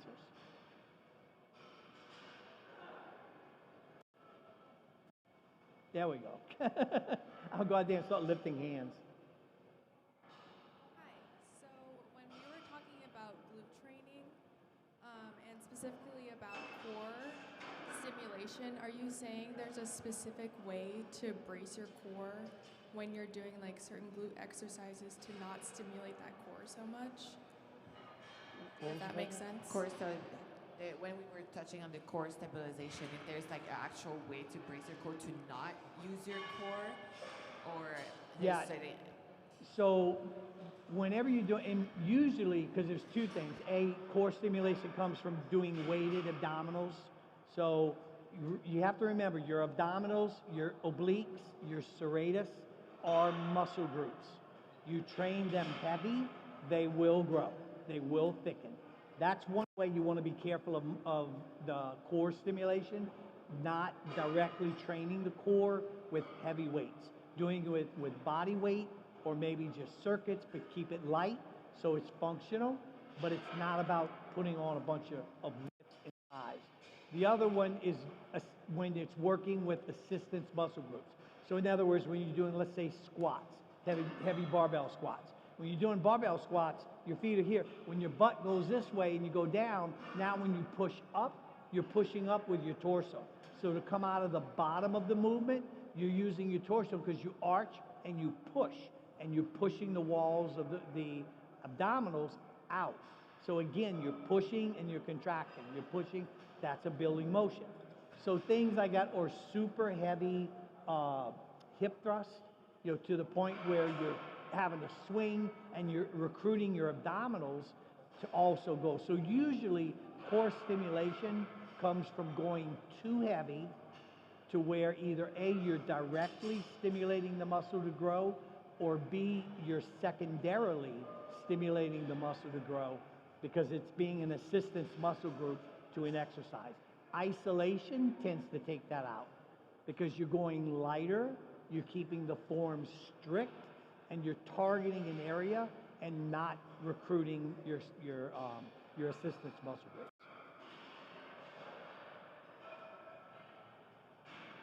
Any more?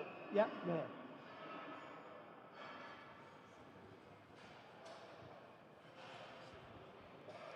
My question's around nutrition. So I'm 50, so as an older competitor or hopeful competitor, is there anything you should do as you're getting older that will help, you know, kind of with your gains or the muscle building, et cetera, that you should be adding to your diet that maybe when I was younger I wouldn't be doing? Usually, and I have probably 50% of my base is 50 years or older. I had 4 athletes over the age of 50 last year got pro cards, and all the way up to 58.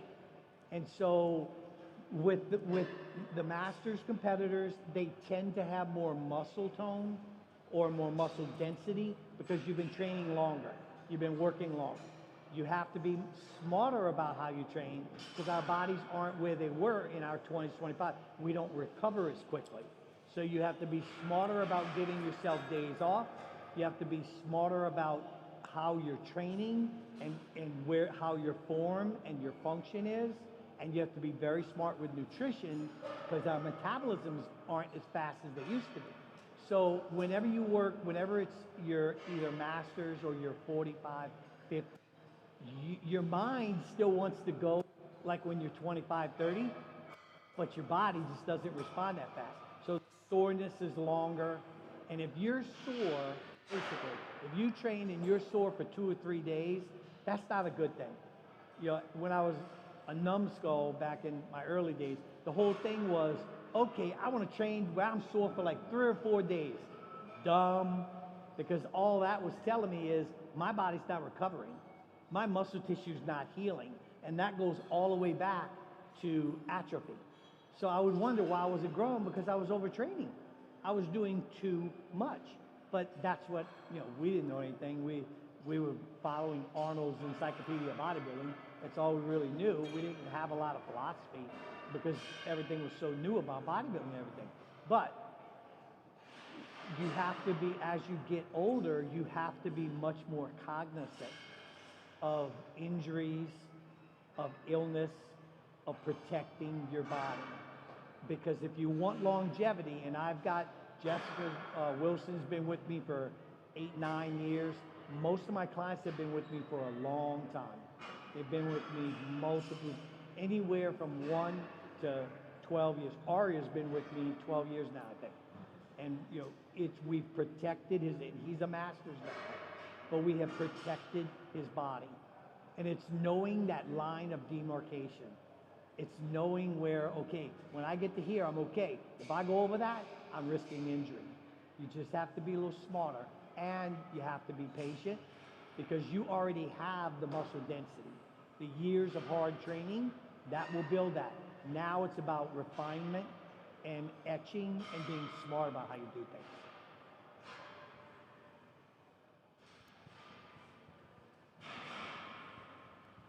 Sorry.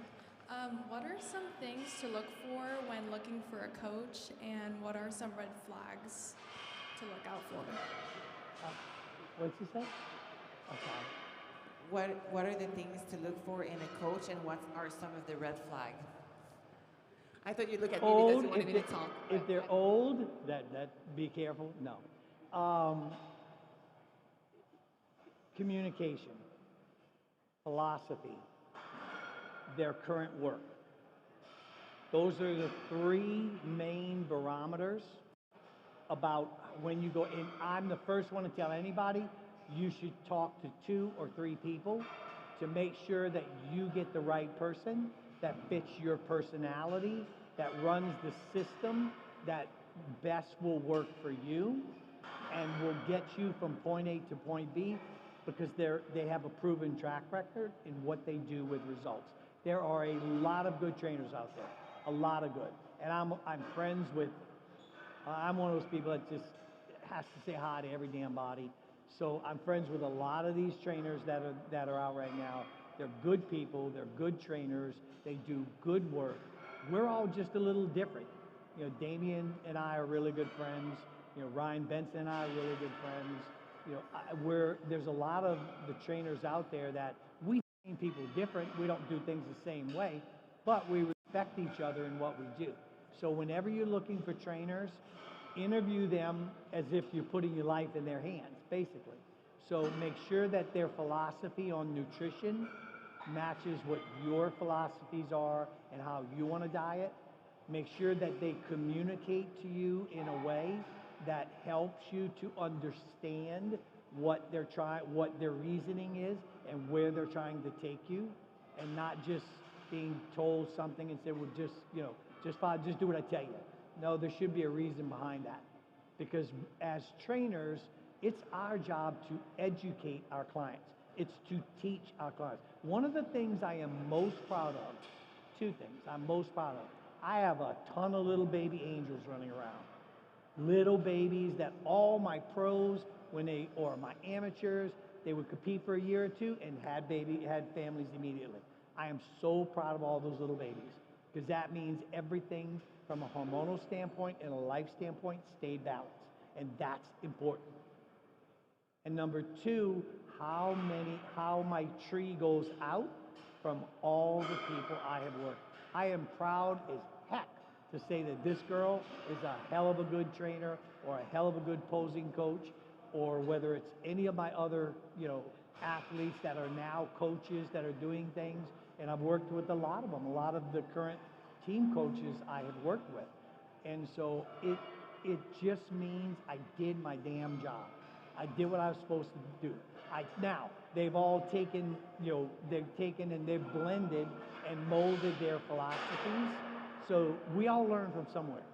None of us, we learn from reading, we learn from other individuals, we learn from different personalities. But the fact that you teach and then people take and expound that means you're doing what you should be doing. You're teaching people and you're educating, and you're not just training them, you're evolving. That's why I went with Fitness Evolved, because I want to evolve, I want to grow, I want to expand, and it's going to be a constant evolvement because the world constantly changes. Knowledge constantly changes. All right, so what we'll do a little drawing now. So we have some things. We'll do the big things first. That way everybody has a chance at the big things and we don't get knocked out by the little. We're going to give away a free transformation program. So this is kind of equivalent to what an off-season program is, or a transformation where it's not a prep program. So Andrea, you pull. There we go. I'll cover. So we're going to give away a free 12-week transformation program first. All right. The last three numbers are 9, 4, 6. 9, 4, 6. Just hold on to that, and then you can call my office and let them know that you won this transformation, and the girls can walk you through everything, and whenever it fits best for you, they'll go along. Awesome. Thank you. You're welcome. That's awesome. That's so cool. Okay, next we'll give away our little body bio. This is made by Stay Fit. This is one of my pro bikini girls that, again, expanded what she was doing and ended up making clothing. So Stacy made some little bags for us and some shirts. 9, 3, 2.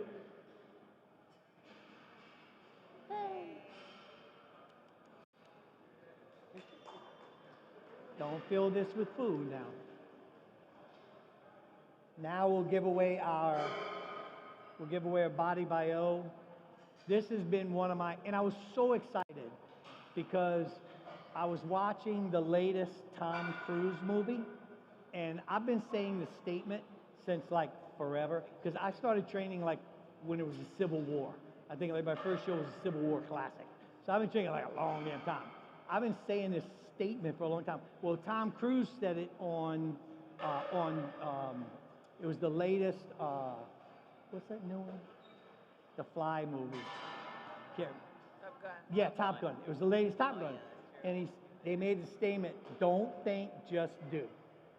And that's the statement I've used with my athletes for a lot of years. It's like you're overthinking the process. Stop, turn it off. Don't think, just do. You can get so much more done doing than thinking. It's like Benjamin Franklin said, well done is better than well said. Same thing. Action is better than words. Do your actions. So we'll do our shirt, which is this, the body build front shirt of it. 9, 2, 3.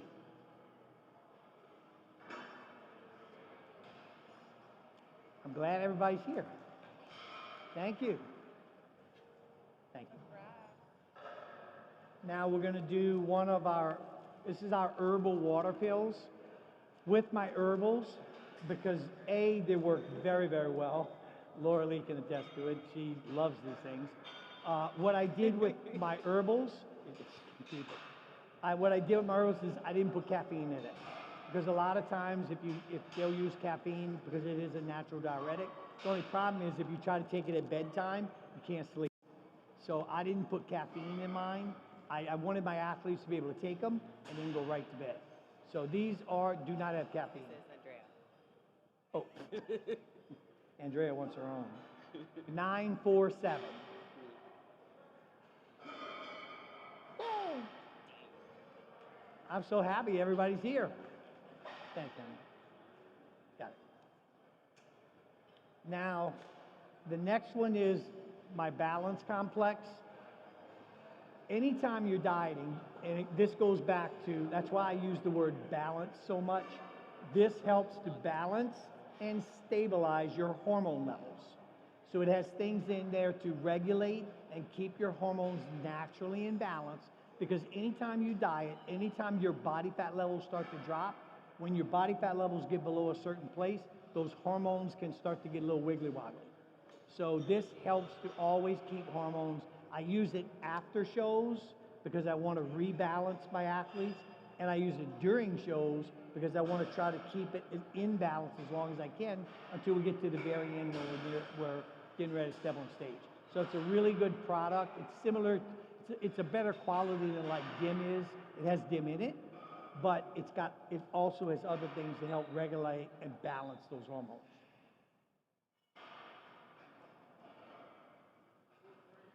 $919.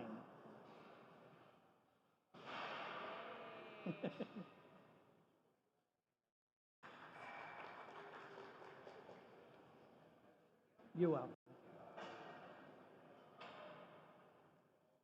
And now we'll do another superside. 935.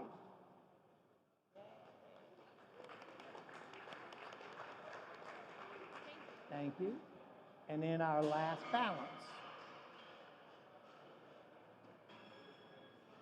929. Yeah, we can't give it to him, unfortunately. You're welcome.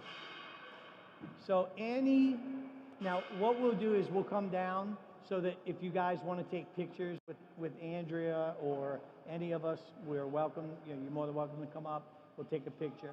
Any last questions from anyone before we shut her down and start getting ready for tomorrow? Hopefully you guys, everything, you're able to take a little piece of this with you, and something in here helps to give you a better explanation of, things within the world of dieting and training. And again, there are no right or wrong ways. You just have different systems. You have different ways of working with athletes. So thank you guys so much for coming out. This is a great crowd. You guys are very interactive. We appreciate you guys so much. And please cheer for these two. They'll be doing the Arnolds in 2 weeks. So Laura Lee is going to try to be the first female bikini to win 3 Arnolds in a row. So we are keeping our fingers crossed and saying our prayers, but we will bring working hard. We will bring our A game. And we're working hard. Thank you guys so much. I think you're going to appreciate, maybe not right now, but soon enough, to invest in yourself and taking your Friday evening to be with us. So really, truly appreciate every single one of you. So big round of applause for every one of you. And thank you, Kim. Thank you, Andrea. It was good to be with y'all. And yeah, we'll come down taking pictures, chat, whatever you want to ask. Mic drop. Mic drop. Mic drop. Here you go. In there. Pop it in there. That was cool. That's better than a mic. I'm still trying to figure it out. I think it's better if you just